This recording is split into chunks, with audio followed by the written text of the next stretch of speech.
പരസ്പരം കുറച്ചുകൂടി തമ്മിലടിക്കി. ദില്ലിയിലെ ബി.ജെ.പി. മുന്നേറ്റത്തിന് വഴിയൊരുക്കിയ കോൺഗ്രസിന്റെയും എ.പി.യുടെയും കാര്യക്ഷമത ഇല്ലായ്മയെ പരിഹസിച്ച് ജമ്മു കാശ്മീർ മുഖ്യമന്ത്രി ഒമർ അബ്ദുള്ളയാണ് ഇങ്ങനെ പറഞ്ഞത്.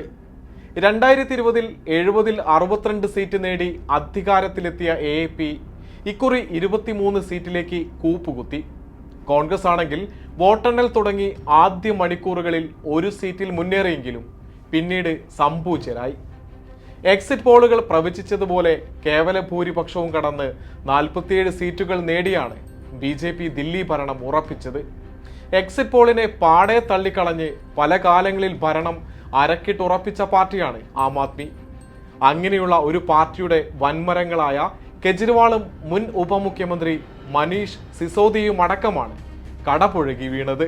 2013-ൽ 31 സീറ്റുകളാണ് ദില്ലി നിയമസഭാ തെരഞ്ഞെടുപ്പിൽ ബി.ജെ.പി. നേടിയത്.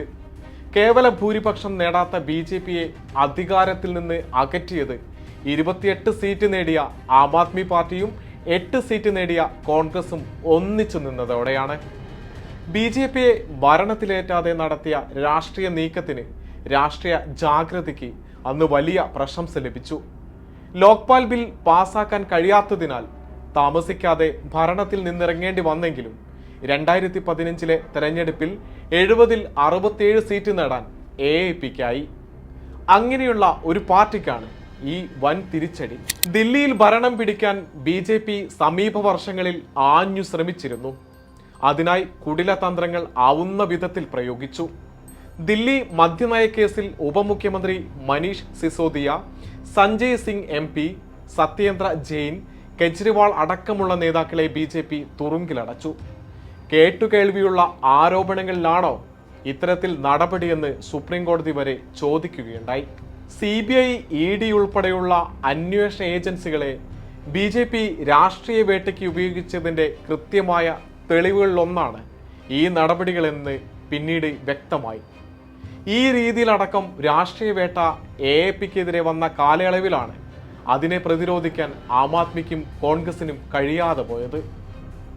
ഇന്ത്യ സഖ്യത്തിലെ പ്രധാന പാർട്ടികളാണ് എ.പി.യും കോൺഗ്രസും എന്നിരിക്കെ മുഖ്യ ശത്രുവായി ബി.ജെ.പിയെ കാണാതെ കൂട്ടായ പ്രത്യാക്രമണം നടത്താതെയാണ് ഈ തോൽവി വരുത്തിവെച്ചത്. മതരാഷ്ട്രവാദം അങ്ങേയറ്റം വർഗീയതയുടെ ഭാഗമാണ്. അത് ഇന്ത്യയിൽ പ്രകടമാണ്. ഇത് നല്ല നിലയിൽ അവിടെ ഉപയോഗിക്കുന്നുണ്ട്. ഇതിനെ നേരിടേണ്ടുന്ന ഒരു ശക്തിയാണ് ഇന്ത്യയിൽ ഇന്ത്യ സഖ്യം.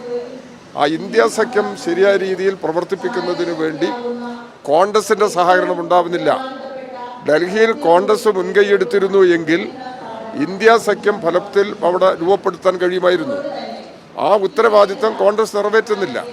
ബി.ജെ.പി. ജയിക്കാനിടയായതിൻ്റെ പ്രധാന കാരണങ്ങളിലൊന്ന് കോൺഗ്രസിന്റെ നിരുത്തരവാദിത്തമാണെന്ന തിരിച്ചറിവ് ഇന്ത്യ സഖ്യത്തിന്റെ ശില്പികളിൽ പ്രധാനിയായ ആ പാർട്ടിക്ക് ഉണ്ടാവേണ്ടതുണ്ട്.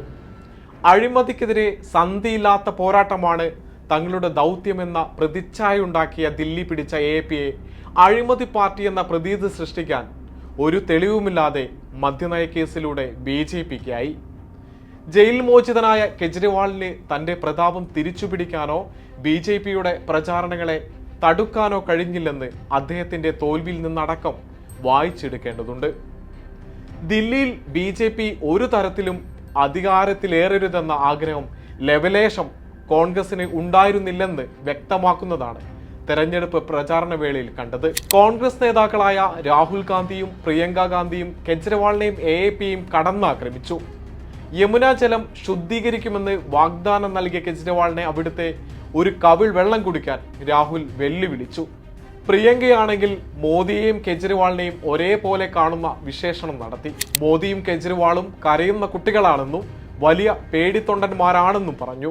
ഇവിടെ എന്തൊക്കെ കുഴപ്പമുണ്ടോ? ഇവിടെ മലിനീകരണം ഉണ്ട്. മലിനീകരണം ഉണ്ടായത് അരവിന്ദ് കെജ്രിവാൾ അധികാരത്തിൽ വന്നതിന് ശേഷം ഉണ്ടായിട്ടുള്ള ഒരു പ്രശ്നമാണോ ഈ മലിനീകരണം എന്ന് പറയുന്നത്? അത് നേരത്തെ ഇവിടെ ഉണ്ട്. ഇവിടുത്തെ വ്യവസായവൽക്കരണം അതിന് കാരണമാണ്. അത്തരത്തിലുള്ള ഒട്ടനവധിയായിട്ടുള്ള പ്രശ്നങ്ങളുണ്ട്.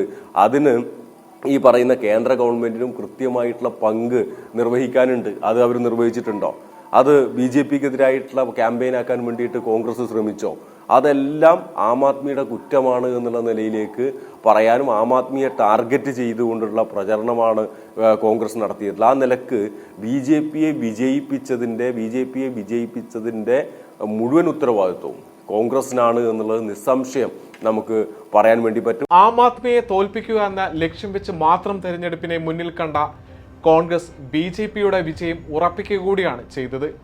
ഹരിയാന, മഹാരാഷ്ട്ര നിയമസഭാ തെരഞ്ഞെടുപ്പുകളിൽ കാണിച്ച പക്വതയില്ലായ്മ ആവർത്തിച്ചതാണ് കോൺഗ്രസിന് വലിയ തിരിച്ചടി നൽകിയത്. BJP-യാണ് രാജ്യത്തിന്റെ തങ്ങളുടെ മുഖ്യ ശത്രുവെന്ന് കോൺഗ്രസ് തിരിച്ചറിയുകയും ഇന്ത്യ സഖ്യത്തിലെ പ്രാദേശിക പാർട്ടികളെ ആ നിലയിൽ നയിക്കുകയും ചെയ്യേണ്ടതുണ്ട്. മറിച്ചെങ്കിൽ ഹരിയാനയും മഹാരാഷ്ട്രയും ദില്ലിയും ആവർത്തിക്കുക തന്നെ ചെയ്യും.